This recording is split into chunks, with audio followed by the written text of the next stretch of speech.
Yohana 1:12, wote waliompokea aliwapa uwezo wa kufanyika wana wa Mungu, ndio wale ambao wanaliamini jina la Yesu. Sasa Kristo anasema kwamba wote waliompokea aliwapa uweza wa kufanyika watoto wa Mungu. Kuna watu wa Mungu, alafu kuna watoto wa Mungu. Watu wa Mungu maana yake ni watu ambao wameumbwa na Mungu, sawa? Lakini katikati ya watu wa Mungu kuna watoto wa Mungu. Maana yake ni kwamba ili tuwe watoto wa Mungu kuna kitu ambacho kilitokea, ambacho ni kuzaliwa mara ya pili.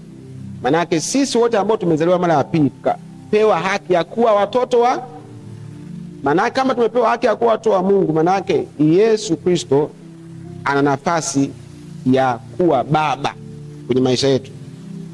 Tumchapie Yesu makofi na vigelegele.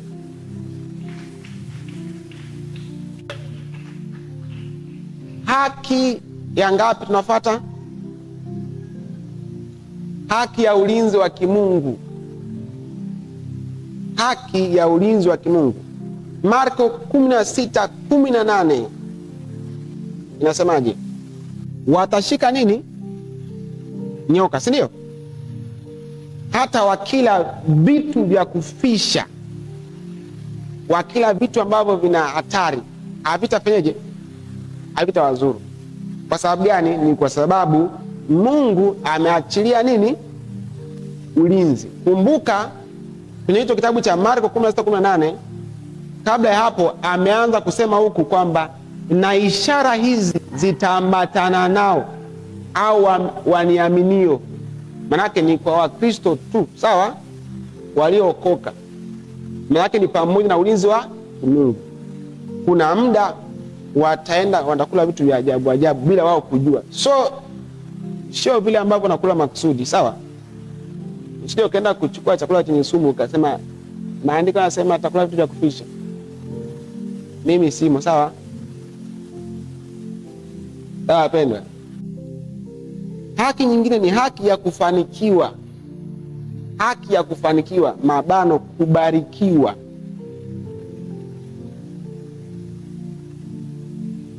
Haki ya mafanikio au kubarikiwa. Ukisema pale mstari wa 3 anasema utabarikiwa mjini, utabarikiwa mashambani, utabarikiwa uzao wa tumbo lako, mazao ya nchi yako na wanyama wako, wachanga wa kufugwa, ndama na makundi yako, na ng'ombe na wanakondoo na makundi yako. Kapu lako na vyombo vyako vya kandia vitabarikiwa. Utabarikiwa uingiapo, utabarikiwa utokapo. Hapa alikuwa anawaambia watu wake, wana wa Israeli. Na sisi tumeunganishwa na Mungu kwenye uzao wa Ibrahim. Baraka zote za Ibrahimu, hizo baraka na sisi pia tumepewa. Haki ya uzima wa milele. Yohana 3:16. Mkristo yoyote ana haki ya uzima wa milele. Yule ambaye ameokoka ana haki ya kurithi uzima wa milele. Ndio maana Yohana 3:16 akasema, kwa maana jinsi hii Mungu aliupenda ulimwengu hata akamtoa mwanawe wa pekee, ili kila muaminie asipotee, bali awe na uzima wa milele. Uzima wa milele. Maana yake huyo mtu anakuwa na tumaini la maisha yake kwamba hata atakapokufa, huko anakokwenda haendi kuishi maisha ya mateso, ila anaenda kurithi ufalme wa Mungu, anaenda kuketi pamoja na Mungu.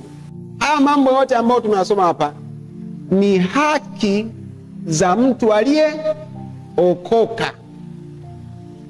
Manake ni haki zako wewe, na ziko nyingi, nyingine sitazitaja. Ni haki zako wewe, mwambie mwenzako ni haki zako hizo. Lakini je, zote hizo zipo kwenye maisha yako? Kwa nini haki zetu baadhi hatuzioni? Nimesema kwamba haki ni kitu ambacho mtu anastahili kupata au kufanyiwa. Kitu ambacho mtu anastahili. Maana tunaposema haki za Mkristo ni mambo ambayo Mkristo anastahili kuyapata kutoka kwa nani? kwa Mungu kutoka kwa baba yake, lakini ikasema kwamba hakuna haki bila wajibu. Kwa hiyo ili tuelewe vizuri lazima tuingie kwenye wajibu wa Mkristo. Haleluya. Tuangalie wajibu wa Mkristo ni upi? Andika wajibu wa Mkristo. Nakumbuka nimesema kwamba wajibu ni mambo ambayo Mkristo anatakiwa kuyafanya yeye kama mtoto wa Mungu. Mambo ambayo wewe unatakiwa kuyafanya. Wajibu wa kwanza, namba 1, Mkristo ana wajibu wa kuishi maisha matakatifu. Petro wa kwanza 1:15. Basi kama yeye aliyewaita alivyo mtakatifu, nanyi iweni watakatifu. Maana alipotuokoa kuna kazi ambayo tunataka tuifanye ya kufuata mwenendo wake. Tuanze kutembea kama yeye alivyo mtakatifu, na sisi tuwe watakatifu. Mnake hauokoke au tunafika tu unakaa tu. Unaokoka alafu unaanza kuwa mtakatifu. Huo ni wajibu wa muhimu sana ambao Mkristo anatakiwa awe nao. Na ni kupitia wajibu wa utakatifu ndio ambao unafungua njia ya mtu kupata haki ya uzima wa milele. Kwa sababu mtu akishaacha kuwajibika kwenye kulinda maisha yake ya utakatifu, anakosa ile haki ambayo tumeisema, haki ya nini? Ya uzima wa milele. Yeye anaweza akawa anaingia kanisani, anaweza akawa anatumia kanisani, lakini kuna haki tayari ameshapoteza. Mkristo anawajibika, ana wajibu wa kumjua Mungu na neno lake. Mkristo ana wajibu wa kumjua Mungu na neno lake. Matendo ya Mitume 17:23, Mathayo 22:29. Kwa nini nasema ni wajibu? Maana yake ni kitu ambacho wewe unatakiwa uanze kukifanyia kazi. Sio kama Mungu atakupa tu neema. Inatakiwa wewe uwajibike baada ya kuzaliwa mara ya pili.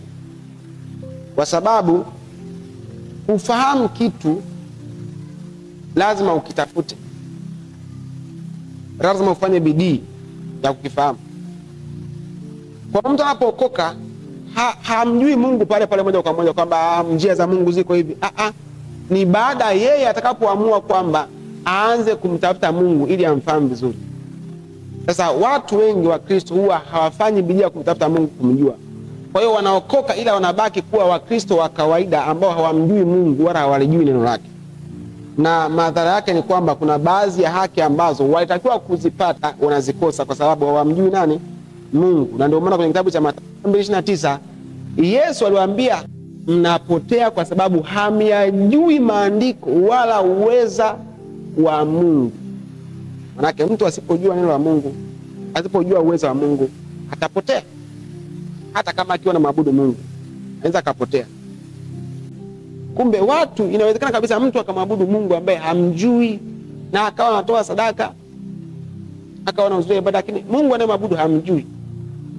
Hawa walikuwa wanaabudu miungu mingine ambao haijulikani, ila wanaiabudu. Na hata leo iko hivyo hivyo. Kuna Wakristo ambao hawamjui Mungu kabisa, hawamjui Mungu. Kwa sababu hawajaamua kufanyaje? Kumtafuta neno lake. Mkristo ana wajibu wa kumtumikia Mungu. Mkristo ana wajibu wa kumtumikia Mungu. Wajibu wa kutumika mbele za Mungu. Maana yake ni kwamba swala la kutumika wewe kama Mkristo sio kitu cha kusema kwamba niamue nitumike au nisiamue. Ni wajibu wako. Kwenye swala la utumishi hapa, watu wengi huwa hawako tayari kumtumikia Mungu, si ndio? Na naposema kutumika, simaanishi kwamba siji uwe mchungaji, uwe mwinjilisti. Yaani nyumbani mwa Bwana utumishi ni mwingi. Kazi za kufanya ni nyingi. Na kuna haki ambazo hautazipata mpaka pale tu utakapotimiza wajibu wako wa kumtumikia nani? Ukifungua kitabu cha Isaya 54:17. Isaya 54:17. Maandiko yanasema kwamba kila silaha itakayosimama kinyume naye haitafanikiwa. Kila nini? Sio baadhi ya silaha, amesema kila silaha itakayosimama kinyume na wewe haitafanikiwa. Na kila ulimi utakaoinuka kukushtaki utahukumu kuwa mkosa. Kasema huu ndio ulisi wa watu gani? Urisi wa watumishi wangu. Endekea uzingatie hilo neno. Watu gani? Watumishi. Sawa? Huo ni urithi wa watumishi wangu. Alafu akaendelea akasema hivi, na hii ndiyo haki itokayo kwangu. Manake ni haki yao, kwamba kila silaha atakayosimama kinyume nao Mungu mwenyewe atasimama, ataizuia. Na kila ulimi ambao utasimama kuwashtaki Mungu atahukumu kwa ulimi. Lakini alikuwa anazungumzia kuhusu watumishi wake, sio kwa kila mtu. Hiyo ni haki ya watumishi wa Mungu, sababu wewe ni mtoto wa Mungu. Sasa Mungu ni baba yako. Kama Mungu ni baba yako, Mungu hawezi akawa yeye anatimiza mahitaji yako wakati wewe hauko tayari kumtumikia, haujitoi kwake. Namkumbuka Dorcas, yule mama alikuwa anashonia watu. Ndio maana nikwambia kwamba utumishi sio kufenje, sio kuhubiri tu. Sawa? Utumishi sio tu kuhubiri, wala sio tu kuimba. Yeye yule mama alikuwa anashonea wajane nguo. Anashonea wajane. Baadaye katokea kafanyaje? Akafa. Kilichotokea ni nini? Si wale wa mama walienda kuchukua nguo, wakaenda kumwonyesha mtumishi wa Mungu kwamba aise, huyu mtu anataka arudi. Na Petro alipoona vile hana namna, yaani hata kama siku alikuwa hana upako, watu wameandamana, unafanya nini? Kwa nini unajua waliandamana? Kwa sababu ya utumishi wake aliokuwa nao kwa Mungu. Akaenda akamwambia akarudi. Manake bado watu walikuwa, wale ambao walikuwa anafanya ile huduma walikuwa bado wanahitaji ile huduma, wamebarikiwa nayo. Haleluya. Manake kuna kitu ambacho alikiweka mbele za Mungu cha kutumika kwa nani? Kwa Mungu. Je, wewe kama Mkristo unatumika sehemu gani?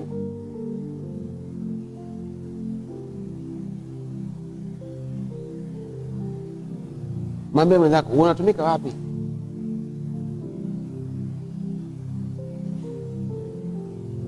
Unatumika wapi? Ikitokea mtu hapa akiajiriwa, akaambiwa bana kuna kazi ndio ufanye hivi hivi, mshahara utakuwa huu, kila mtu atajitoa sababu anajua kuna mshahara baadaye, si ndio? Anajua kuna mshahara, hata kama ni kazi ngumu, kama anajua kuna hela nzuri, mtu atajitoa kweli kweli. Lakini kwa Mungu, maripo ambayo unapata kwa Mungu ni makubwa sana. Sema sisi hatufahamu. Sawa? Sisi hatufahamu. Na niwaambie wazazi, kuna mambo ambayo ukiyafanya wewe, yani unatengeneza msingi wa baraka mpaka kwenye uzao wako, mpaka kwa watoto wako. Kuna mambo ambayo watoto wako hawatahangaika baadaye. Sawa, watu wa Mungu hatafanyaje? Hatahangaika, kwa sababu kuna msingi ambao uliweka wa kumtumikia nani? Mungu. Unapotumika tayari Mungu naye anaamua kufanya kukuletea haki yako. Haleluya. Namba 4, wajibu wa kumwomba Mungu.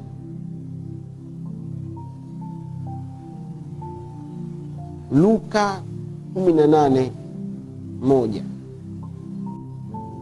akisema imewapasa, ni tofauti na mtu aliyesema ninawaomba mwe mnaomba, au akasema kwamba jamani ukijisikia wewe unaomba, sawa, ukijisikia siku hamu ya kuomba wewe unaomba. amesema imewapasa kumwomba Mungu siku zote bila kukata tamaa. Akawatolea mfano akasema kwamba walikuwa na hakimu ambaye huyo hakimu alikuwa hamchi Mungu wala haogopi watu.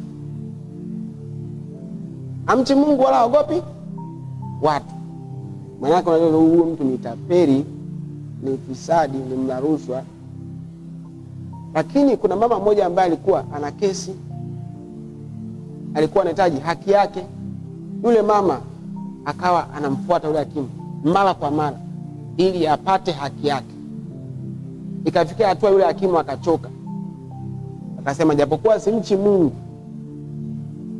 wala siogopi watu, kwa kuwa huyu mama ananisumbua, nitampatia nini? Haki yake. Yesu akawaambia wanafunzi wake kwamba tazameni jinsi huyu hakimu ambaye ni dhalimu anavyosema, kwamba japokuwa hamchi Mungu lakini ameamua kwa sababu ya ule usumbufu ameamua kumpa yule mama haki yake. Je, akasema si zaidi Mungu atakavyofanya kwa wateule wake wanaomlilia mchana na usiku? Lakini akasema, je, mwana wa Mungu atakapokuja ataikuta imani duniani? Atawakuta hao watu wanaoomba? Atawakuta hao watu ambao wanamsumbua?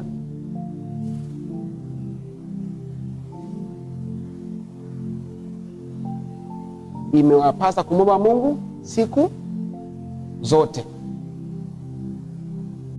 Manake tusipoomba, tusipowajibika kumwomba Mungu, kuna vitu vingi ambavyo shetani anavishikilia, anavikaria, anavimiliki, ambavyo tunatakiwa tuwe navyo sisi.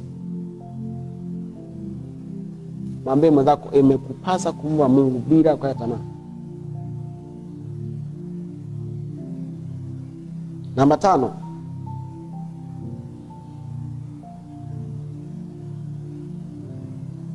wajibu wa kumwabudu Mungu katika roho na kweli.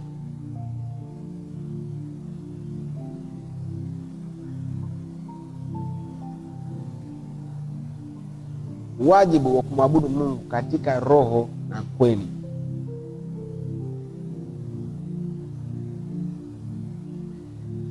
Yohana 4:24. Maandiko yanasema Mungu ni roho, na wote wanaomwabudu imewapasa kumwabudu Mungu katika roho na kweli. Mungu ni roho, na wote wamwabuduo imewapasa kumwabudu katika roho na kweli. Waebrania 12:28 anasema, kwa hiyo kwa kuwa tunapokea ufalme ule ambao hauwezi kutemeshwa, basi na tuwe na shukrani, na hivyo tumwabudu Mungu kwa namna inavyompendeza kwa unyenyekevu na uchaji. Ibada.